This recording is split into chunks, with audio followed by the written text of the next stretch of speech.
Across many worlds, millions of eyes witnessed the same impossible horror. Begin the invasion.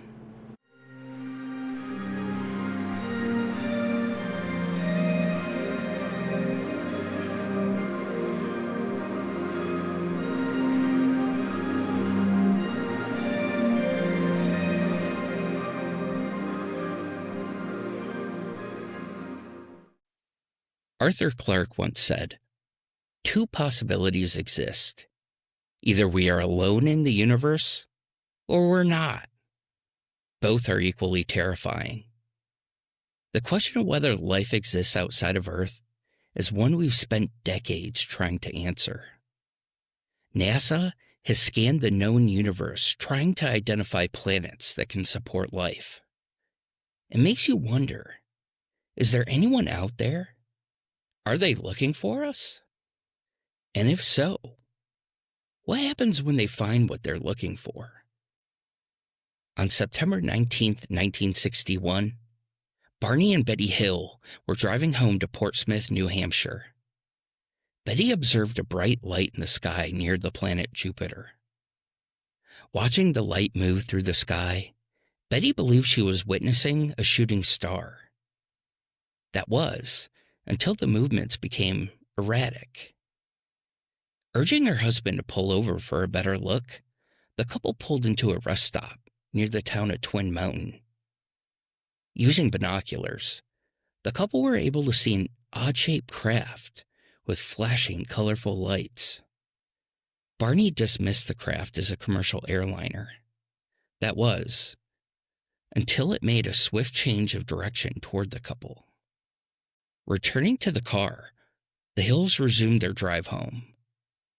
They went slowly in order to keep an eye on the light in the night sky.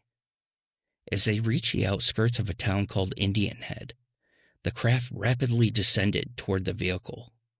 Barney stopped the car as the craft hovered about 25 yards overhead. It was saucer-shaped, with windows lining the front of the ship. Barney reached for a pistol and stepped out of the car for a better look. Using the binoculars, he was able to see approximately 8 humanoid creatures watching him through the windows. Suddenly, all but one of the creatures retreated toward the back of the ship. Barney heard a voice in his head command him to stay where you are and keep looking. The craft moved closer to the couple as a long structure began to descend from its bottom. At this distance, wings on either side of the craft were visible, and they were tipped with bright red lights. Fearful, Barney ran back to the car, and the couple sped off toward home. Shortly afterward, the Hills heard a series of beeps and lost consciousness. When they woke 2 hours later, the couple was about 40 miles north of Indian Head, with no recollection of how they got there. When they arrived home, Betty discovered her dress was torn and Barney's binocular strap was broken.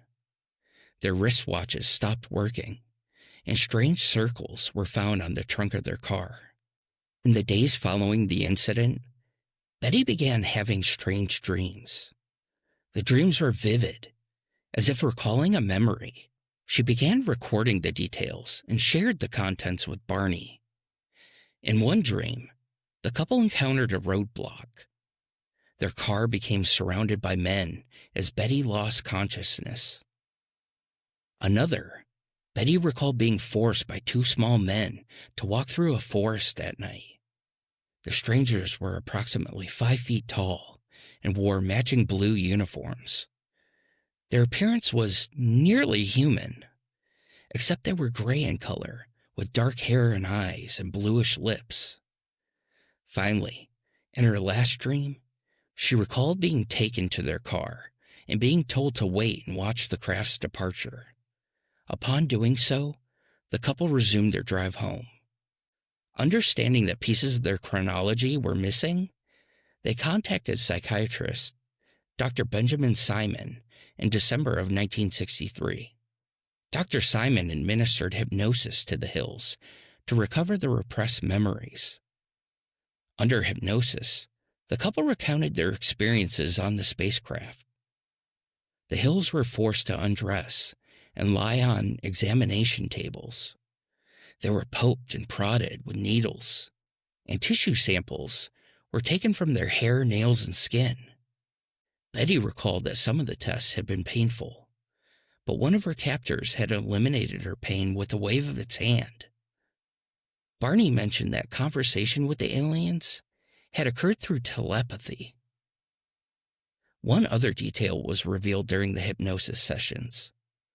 Betty, in conversation with one of the aliens, was shown a star map. On it, trade routes and previous missions had been marked, along with the vessel's point of origin.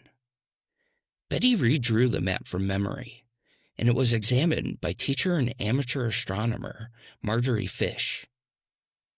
Fish was able to pinpoint the approximate location of the point of origin. She shared her conclusions with Walter Webb, a Boston astronomer, and he concurred with her analysis that the ship was from a star system 39 light-years from Earth. The Hill incident was one of the first documented cases of alien abduction in the United States. As such, it received extensive coverage in the media. Since the incident, reports of abduction have been made all over the world.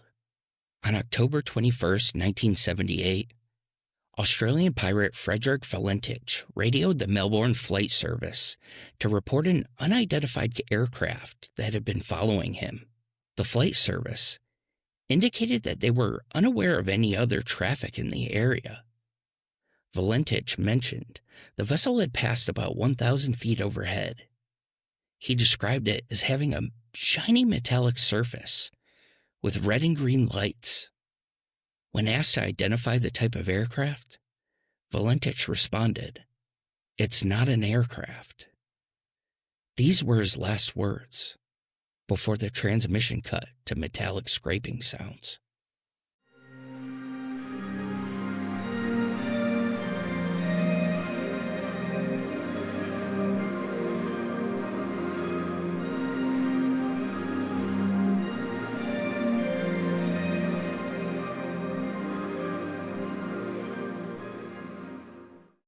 In August 2025, WotC released Edges of Eternity, which introduced spacecraft and a number of alien species to the game.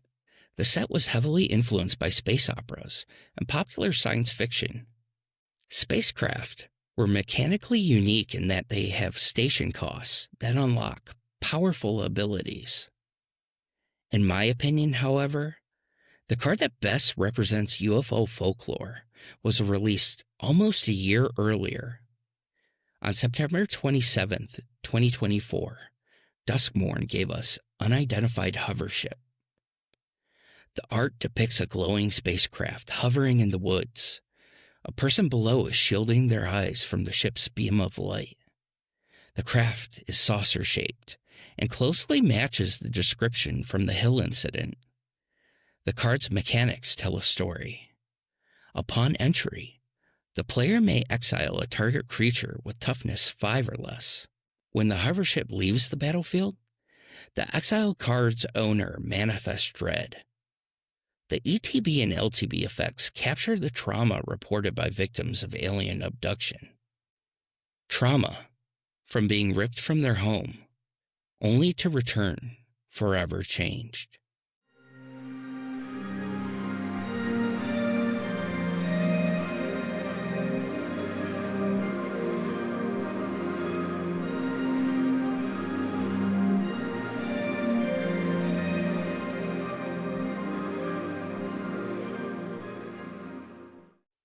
The Miss Unbound podcast was created and written by Ryan and Zana.